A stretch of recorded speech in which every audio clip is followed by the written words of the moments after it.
Olá, pessoal. Eu sou a Bridine Ávila, aluna do primeiro período de Ciências Biológicas, e para esse trabalho eu vou falar sobre a Rosalind Franklin.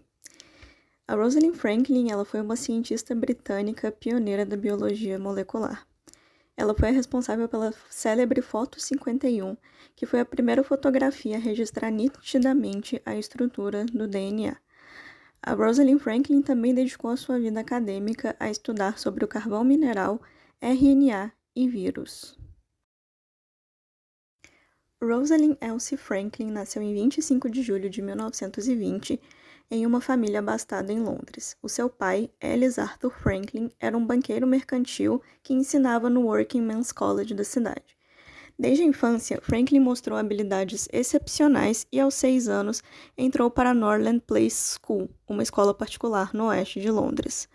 Uma de suas tias a descrevia como alarmantemente inteligente, pois Franklin passava o dia todo fazendo aritmética por fazer e sempre obtinha as somas corretas. Aos 11 anos, Franklin foi para a St. Paul Girls' School, uma das poucas escolas de meninas em Londres que ensinava física e química. Ela também se destacou no latim, além de aprender alemão e se tornar fluente em francês, sendo a melhor em suas aulas e ganhando prêmios anuais. Franklin terminou os estudos em 1938 e ganhou uma bolsa de estudos na universidade. Porém, o seu pai pediu que ela desse a bolsa para um estudante refugiado que precisasse, já que a sua família era judia. O seu pai não gostava da ideia de ensino superior para mulheres e desejava que Franklin trabalhasse como assistente social. Porém, já aos 15 anos, Franklin sempre soube que queria ser cientista. Em 1938, Franklin matriculou-se na Newnham College, em Cambridge, e lá estudou química no âmbito das ciências naturais. Lá ela também conheceu Bill Price, com quem trabalhou no laboratório e mais tarde seria seu colega no King's College. Franklin se formou com honras em 1941. Franklin ganhou uma bolsa de pesquisa no Newnham College, mas acabou desistindo pela falta de apoio. Em 1942, ela foi nomeada assistente de pesquisa na British Coal Research Association e, durante sua pesquisa, ela foi morar com sua prima Irene, com quem se voluntariou como Air Raid Warden, fazendo patrulhas regularmente em prol do bem-estar das pessoas durante os ataques aéreos durante a Segunda Guerra Mundial. Lá, Franklin estudou a porosidade do carvão usando o hélio para determiná-la.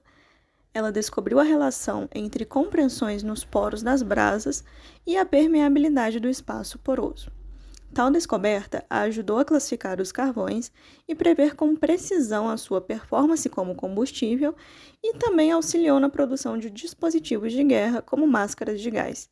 Esse trabalho foi a base para sua tese, na qual a Universidade de Cambridge lhe concedeu um PhD em 1945. Franklin trabalhou para a associação até 1947. Entre 1947 e 1950, Rosalind Franklin trabalhou em um laboratório em Paris, usando a técnica da difração dos raios-x para análise de material cristalino. Ao voltar para a Inglaterra, ela se juntou à equipe de biofísicos do King's College Medical Research Council e iniciou a aplicação de estudos com difração dos raios-x para a determinação da estrutura da molécula do DNA. Após fotografar o padrão de difração de raios-x criados pelas colisões com átomos dentro do cristal, foi possível determinar a estrutura da molécula. O trabalho de Franklin, em particular a foto 51, foi utilizado para determinar corretamente a estrutura e função do DNA. Em 1953, a doutora Franklin deixou o King's College para estudar o mosaico do vírus do tabaco em Birkbeck College, Londres, onde ela passou os últimos 5 anos de sua vida, realizando um trabalho pioneiro na estrutura do vírus. Em Birkbeck, Franklin encontrou um ambiente muito mais suscetível para a evolução de seu trabalho que no King's College.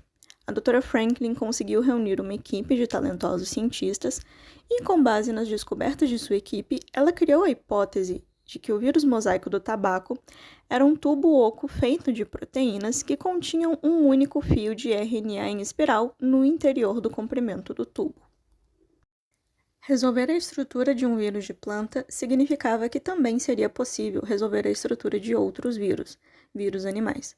A primeira escolha foi o vírus da poliomielite, que já havia sido cristalizado em 1955, e por essa razão, a doutora Franklin procurou o financiamento necessário para tal pesquisa. Durante a sua pesquisa, em 1956, Franklin começou a sofrer de problemas de saúde que logo foram diagnosticados como câncer de ovário. Após 2 cirurgias abdominais em um mês, ela ainda voltou para o laboratório e redobrou seus esforços em sua pesquisa. A doutora Franklin conseguiu obter financiamento para manter a sua equipe por mais 3 anos. Após a sua morte, em 1958, 2 membros de sua equipe, John Finch e Aaron Klug, publicaram um artigo de investigação na revista Nature que eles dedicaram em sua memória. Franklin está sepultada no cemitério judaico de Willesden. Controvérsia após a sua morte. A célebre foto 51. A fotografia de raios-x do bDNA, chamada de foto 51, foi tirada pelo aluno de Franklin, Gosling, e foi brevemente mostrada a Watson por Wilkins em janeiro de 1953. Um relatório escrito para uma visita do Comitê de Biofísica do MRC a King's em dezembro de 1952 foi mostrada por Perutz no laboratório Cavendish para Crick e Watson. Esse relatório do MRC continha dados do grupo de King's, incluindo alguns dos trabalhos de Franklin e Gosling. Ele foi entregue a Crick, que estava trabalhando em sua tese sobre a estrutura da hemoglobina, por seu supervisor de tese, Perutz, membro do comitê visitante. A biografia de Sayre sobre Franklin contém uma história alegando que a foto 51 em questão foi mostrada a Watson por Wilkins sem a permissão de Franklin e que isso constituía um caso de ética científica ruim. Outros contestam essa história, afirmando que Wilkins recebeu a foto 51 do PhD de Franklin do estudante Gosling porque ela estava deixando a King's para trabalhar em Birkbeck, portanto não havia nada de estranho nessa transferência de dado para Wilkins, porque o diretor Randall insistiu que todo o trabalho de DNA pertencia exclusivamente a King's e inclusive instruiu Franklin em uma carta para até parar de trabalhar nele e enviar os seus dados. Da mesma forma, Perutz não viu nenhum dano ao mostrar o relatório do MRC contendo as conclusões da análise de dados de raio-x de Franklin e Gosling para Crick, uma vez que não havia sido marcado confidencial, embora não se esperasse que o relatório chegasse a olhos externos. Reconhecimento de sua contribuição para o modelo do DNA. Após a conclusão do modelo, Crick e Watson convidaram Wilkins para ser coautor do trabalho que descreve a estrutura. Wilkins recusou esta oferta, pois ele não participou da construção do modelo. Mais tarde, lamentou que uma discussão maior sobre coautoria não tivesse ocorrido, pois isso poderia ter ajudado a esclarecer a contribuição do trabalho de King's para a descoberta. Não há dúvida de que os dados experimentais de Franklin foram usados por Crick e Watson para construir seu modelo de DNA em 1953.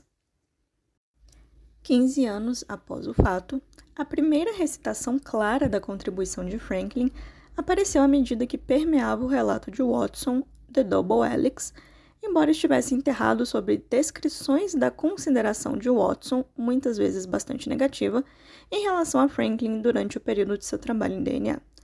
Essa atitude é sintetizada no confronto entre Watson e Franklin sobre uma pré-impressão do manuscrito de DNA errado de Pauling. As palavras de Watson levaram Sayre a escrever sua refutação, no qual todo o capítulo 9, Winner Take All, tem a estrutura de um resumo jurídico dissecando e analisando o tópico do reconhecimento.